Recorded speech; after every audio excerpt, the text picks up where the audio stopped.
Thank you so much. Good evening.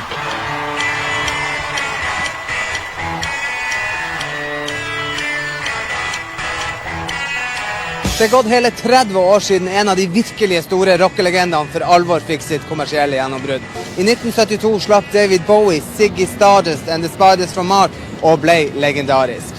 I dag har han blitt 56 år, bor her i New York og startet for 1 år siden arbeidet med det som skulle bli hans 25. studioalbum, Heathen. Med seg har han fått Tony Visconti, produsenten bak store album som Low, Heroes og Young Americans. Og liker egentlig Bowie å snakke om musikk.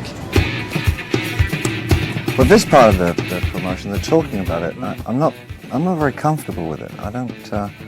I have less and less really to say about my albums as I get older. Certainly don't mind playing them live. I would think that will come with experience, that you would get more trained to talk about the music. Yeah, you would think that, wouldn't you? Yeah. No, I'm pretty happy that we're coming out. Play Norway, I think, in July. Yeah. At the is it the Quartz Festival? En av Quartz Festivalens store attraksjoner, David Bowie, kom til Kristiansand i kveld og står i denne stund på scenen på Odderøya. Forventningene er skyhøye. Forventningene var stor da David Bowie endelig kom på årets Quartz Festival. Og han innfridde både for publikum og kritikere.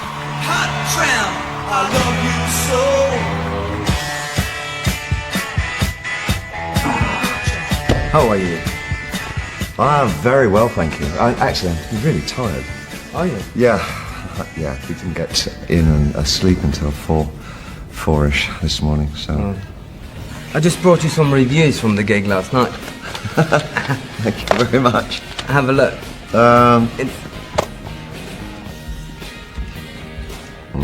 Kongan. What's a Kongan? King. Oh, King. King out Quartz. Yeah.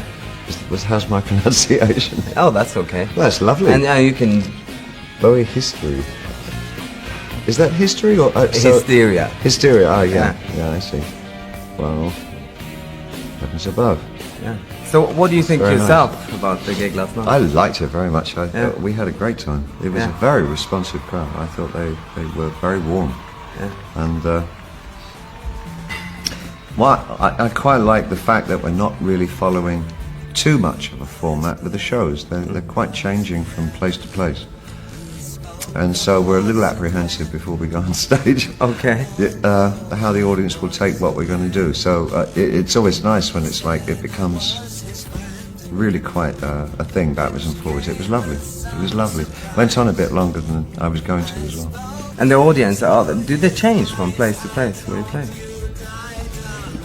Pretty much it's the same thing, you know. I can't say that it's too different now. Over the last 5-6 years, there's been a thing that's happened. I don't know what it is, but it's been there's been almost a celebratory thing doing these shows. I don't know when it suddenly started getting like that, but it's felt quite different over the last short number of years, and it's quite lovely. It really feels there's a warm thing that's happening. I don't know what it is. Maybe it's because I'm old. But there definitely is a new kind of bond between the audience and myself, and it's quite remarkable, and I really appreciate it. It's great. It's really lovely.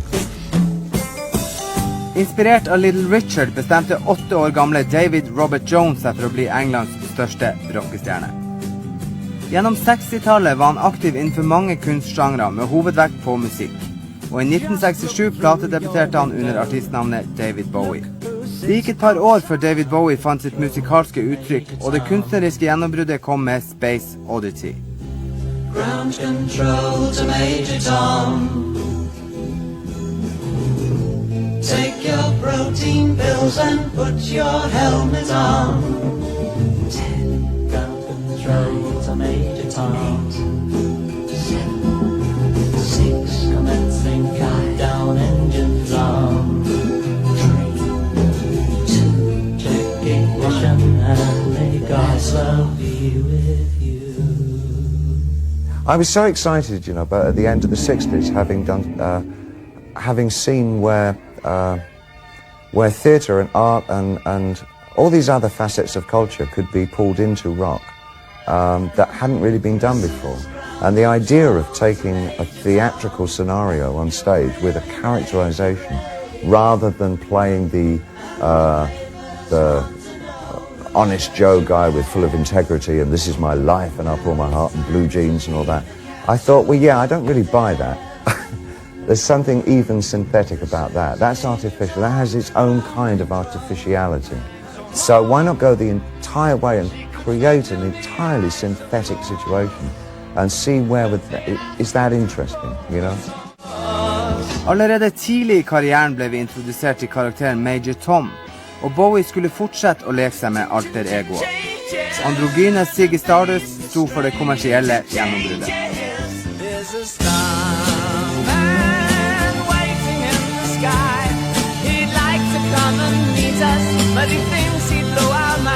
A lot of the early works were written around a theatrical vision, you know. I mean, a lot of the songwriting in those days was to propel a theatrical idea, so the motivation came really from a different place.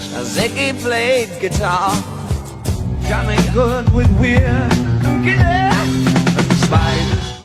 The 70s really was the start of a pluralistic society in a major way. It was the dawn of the so-called postmodern era. And that the idea of playing with our pasts and playing with absolutes and doing a lot of what if and re-juxtaposing things against each other seemed to...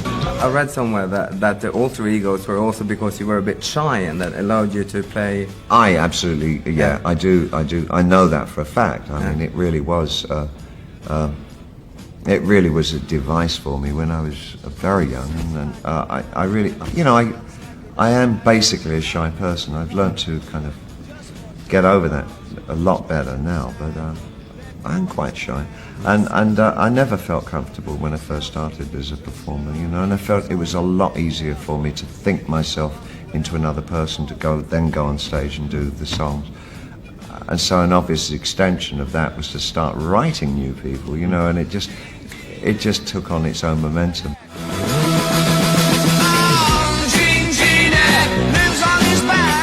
I got a lot out of it. I mean, it did put me in a different place, and I realized eventually, of course, that I was doing something different from everybody around me. So, kind of, for survival needs, I kind of found what it was that I did. We just bought the rights to the restored Ziggy concert. Aha! Do you have any recollection of that? What was that like? What the actual the show itself? Yeah. The Ziggy show. Yeah. I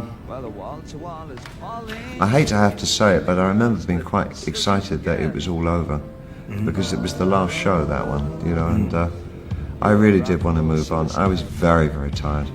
I was very, very tired of touring, and I was very, very tired of Ziggy and that whole thing. I mean, it was 18 months of having to carry this one thing, and I don't have that kind of attention span.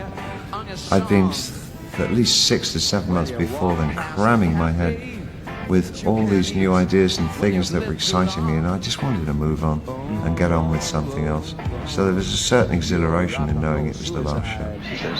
Angie! Darling, I came to say good luck. Oh, you look beautiful, darling. I love that. Merci. So anyway, you all right? Yeah. There's an awful lot of Rolls Royces out there, darling. Really? Limousines. Incidents occurring. Oh, what do you mean? Tony loved it. He made the driver go by slowly. Do you like the lines around the lips? Make up for a night out in the town with the boys. Go on, Stark. All right, I'll see you later. Bye-bye. The morning feels so bad. Everybody seems to nag. Rebel, rebel, your face is a mess. Rebel, rebel, I'm the day you know. Hot tramp, I love you so. Etter massiv turnévirksomhet i hele verden bestemte Bowie seg for å bosette seg i USA. Der gjenoppdaget Bowie sin barndom soul og funk, og dette resulterer i albumet Young Americans, som får merkelappen Plastic Soul.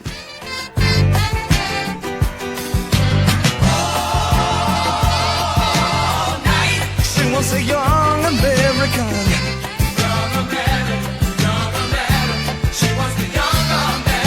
Bowie får en ny musikalsk åpenbaring når han for første gang hører tyske Kraftwerk. Dette i tillegg til et ønske om å komme seg bort fra et belastet miljø, gjør at han flytter til Berlin. Tyskland blir en produktiv periode i Bowies karriere. Igjen kopierer Bowie ikke noens sound, men skaper sin helt særegne.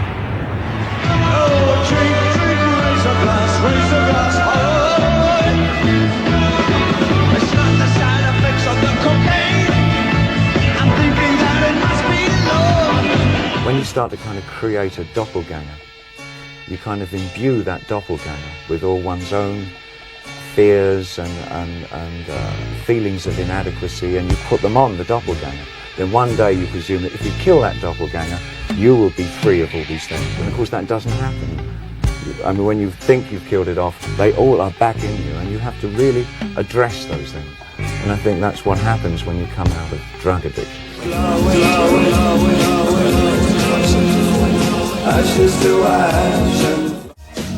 From being a real heavy drug casualty in the later 70s, it was a very slow climb back out over a good 12 years, something like that. Identity was hidden a lot more in the older times, I think, because I felt there was a need to create a particular feeling throughout the show. I'm less interested these days in creating a theatrical piece so much. Lost my job.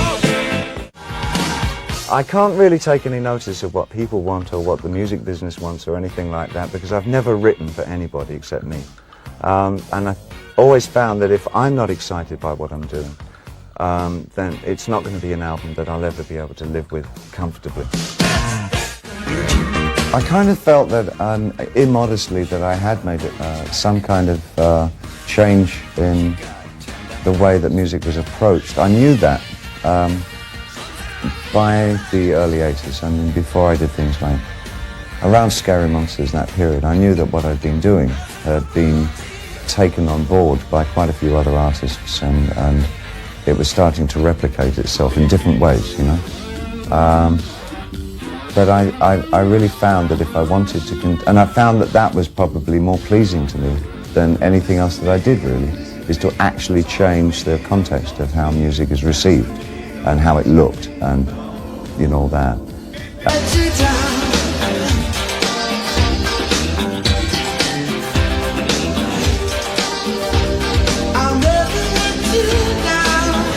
Etter et par uoriginale album på 80-tallet oppsøker Bowie nye utfordringer som bandmedlem i Tin Machine.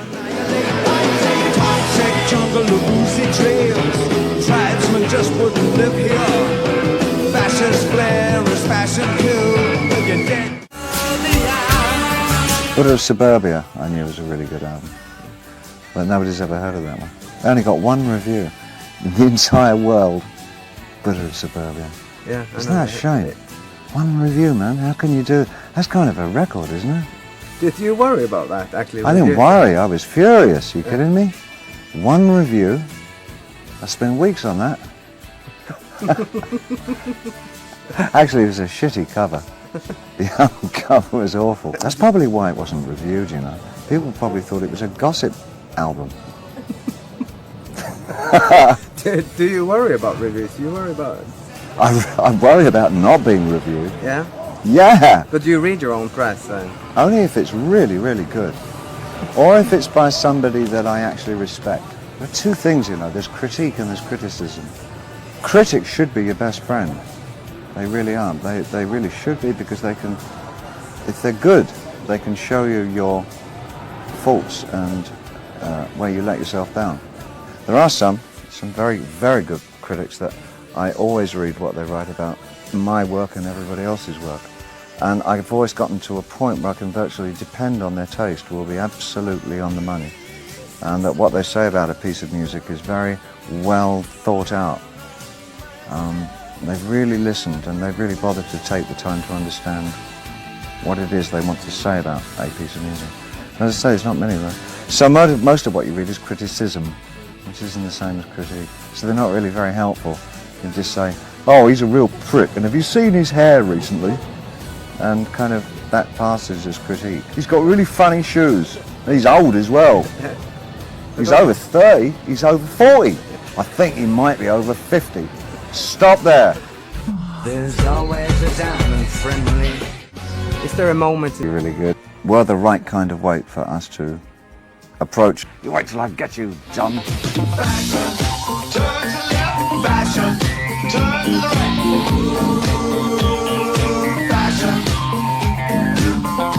are the Goon Squad and we're coming to town. You seem to have a good sense of humour. Where does that come from? Is that a family? Well, I've always had it, but I just hid it. No. But is there a lot of humour in your work? Yeah. I don't know. I think it used to quite depress me at one point when people, I think, thought that I didn't have a sense of humour.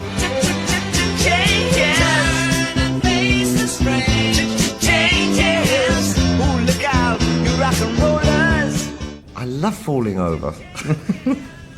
I really do. Time may change me, but I can't trace time. I said that time may change me, but I can't trace time.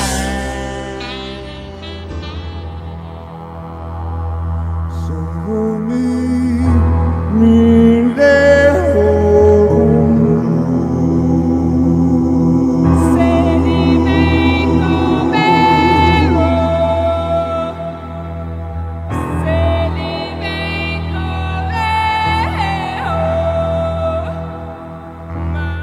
Now that I'm more interested in just interpreting songs on stage, I really do wish to be perceived for what I believe I am now, which is just an artist who interprets songs, and not very much more complicated than that.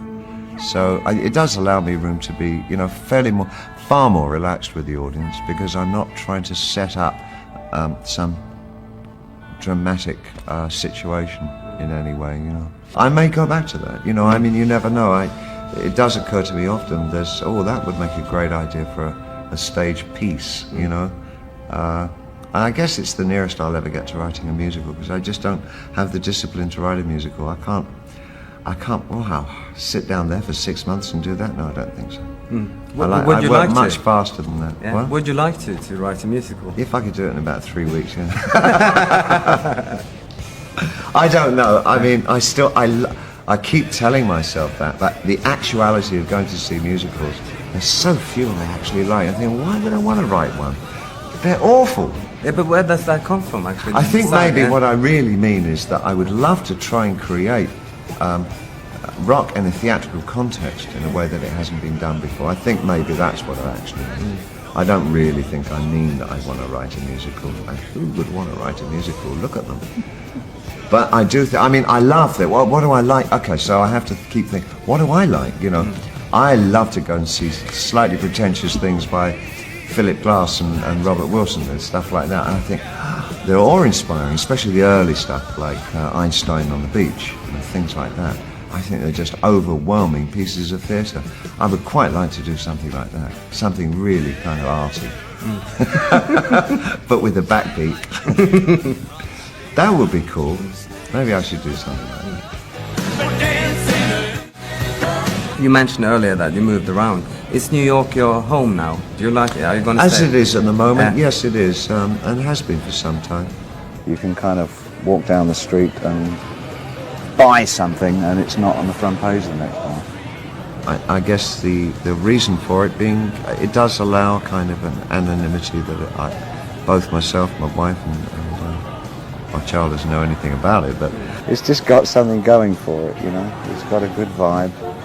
I like the people because they leave you alone. The kind of peace that you don't get in many other cities.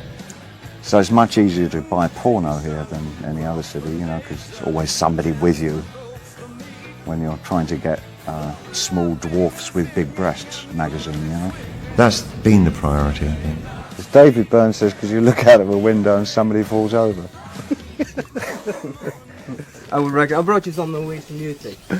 Norwegian? Oh, thank you very much. You haven't brought me any Norwegian food, have you? No, I haven't. I'm very big on in Norway. I love the food. I brought you some. The last time I met you, you wanted some Norwegian food. So I brought you some. Here's some cheese. And some a pie of a lamb pie. I may need that in this hotel. Yeah, and here, some chocolate. Sorry. We love you, we really do. And can you Love your sign? carpet. Thank you so much for this. I know that I'm going to devour that later on today.